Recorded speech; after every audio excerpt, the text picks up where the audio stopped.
Le Burundi, le pays aux mille collines, là où la terre cause beaucoup de tracas aux hommes. Jean a 73 ans, il ne peut plus cultiver une partie de ses champs. biri mu rubibe bica birahasagarara ntiwabica aho ajyase no kundengera hamanuka gutyo. Il est en colère contre Sylvestre, le descendant d'un employé qui travaillait pour ses parents. Selon la tradition, le père de Sylvestre avait reçu une petite parcelle à cultiver, mais aujourd'hui Jean lui reproche d'avoir pris d'autres terres à la famille, lorsque celle-ci a fui la guerre civile de 1993. Ils sont en procès. Jewe nkaba nsaba ko rero sentare iducira urubanza ko yonkomora itongo ryanje kabankura ko naco twigeze dusangira nkazogerageza kunyenyagurira abo bana nabo Imana ibahaye bakaza baraza kuza baricira ingiro baraba kandi ko bafashe nayo kubakwira nuko bakwira ni aho bakwira n'umwanya na mutoya n'ubu batunzwe n'agahinga FAO niwe bafasha kuko bari mu mashira hamwe batunzwe na FAO ngo yaraje ngo anshira ibiti ngo mu 1995 ibiti yari kureka kubica kandi ari ibyiwe kuva kera. Mu 1995 hari n'intambara yari bwanahere yarazanye n'abasoda basanga uwo mutama muhira ngo aze kwishuza ibiti. None mu kuza kwishuza ibiti canke ibintu vy'itongo hazamwe abasoda. Impossible de les mettre d'accord, au Burundi ce cas est loin d'être isolé. Les procès liés au litige foncier sont complexes et interminables. La terre manque cruellement, elle est morcelée, abîmée, mais il y a de plus en plus de bouches à nourrir. La population risque de passer de 8,5 à 13 millions d'individus en 2025. Retour chez Jean et ses 28 enfants qu'il élève avec Marie-Rose, sa 4e femme, dans un village érigé par les Nations Unies pour les déplacés de guerre. À cause du procès en cours, Jean ne peut pas cultiver sa terre. Alors Marie-Rose travaille avec d'autres femmes pour une association partenaire de la FAO. La terre est prêtée par la commune. La FAO fournit des semences à haut rendement, patates douces, soja ou encore du maïs. Comme les ménages n'ont que de petites superficies, 20 arts c'est très petit, on essaie d'augmenter les rendements par petite superficie. Et comme ça, pour augmenter les rendements par petite superficie, c'est d'identifier la bonne culture qui donne le rendement le plus élevé, mais c'est aussi d'apprendre à ces ménages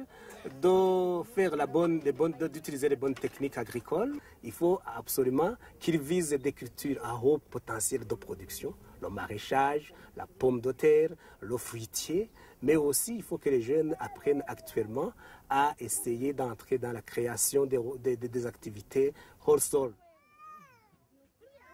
Permettre aux populations vulnérables de sortir de l'agriculture de subsistance, une priorité pour la FAO.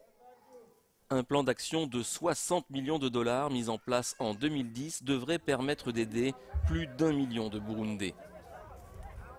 Ici par exemple, à Nyamuswanga, ce sont les marais qui sont aménagés pour être exploitables. Les familles s'unissent pour cultiver le riz. C'est une alternative qu'on est en train de mettre en place en aidant les ménages qui ont des parcelles à marais à bien les exploiter et à faire une bonne gestion de l'eau autour des associations, quitte à ce qu'ils puissent cultiver pendant toutes les 3 saisons culturelles de l'année.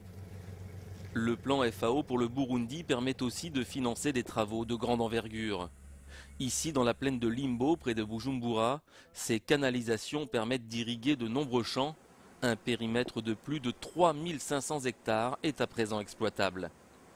Mais il faut faire face à une autre problématique, le retour des réfugiés. Selon l'UNHCR, ils sont plus de 500 000 à être entrés au pays entre 2002 et 2011. Beaucoup cherchent à récupérer leurs terres. À Rumongue, par exemple, dans le sud, ville particulièrement touchée par les guerres civiles, de nombreux rapatriés ont vu leurs terres vendues ou occupées par d'autres. Certains vivent désormais dans des villages ruraux intégrés, construits grâce à l'aide des Nations Unies. C'est le cas de Safia, qui est revenue de Tanzanie. Elle bénéficie d'une petite maison, d'un jardin et un poulailler. Intego neza cyane aha kugira ngo nikore ko ngaha aye nikurondera ukuntu nobaho n'abana kugira ngo turonke ubuzima butomoye nk'abandi tuca dukora tukikora tugatera utuboga tugatera itomate tugatera ivyamwa byose n'ibindi. Dans ces villages, la FAO aide les rapatriés comme Safia à devenir autonomes pour subvenir à leurs besoins. Comme accompagnement, la FAO essaie de disponibiliser le matériel végétal comme les semences de maïs, de haricots, mais également des plants fruitiers et les cultures considérées de soudure comme le manioc et les patates douces. La FAO, pour diversifier et pour avoir également du fumier, il a distribué des chèvres, 3 chèvres par ménage, pour non seulement avoir des revenus, mais également pour avoir assez de fumier pour pouvoir fertiliser les champs.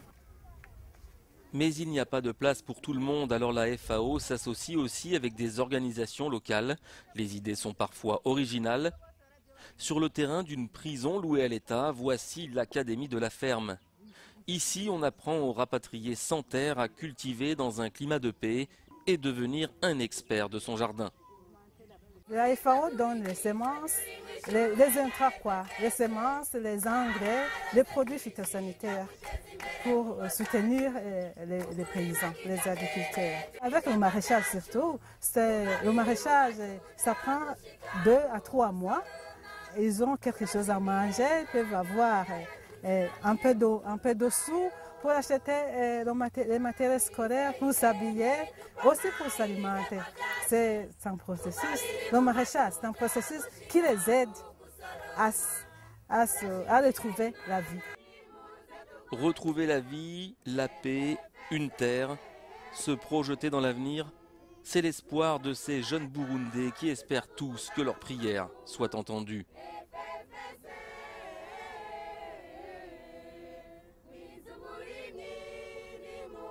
Wow.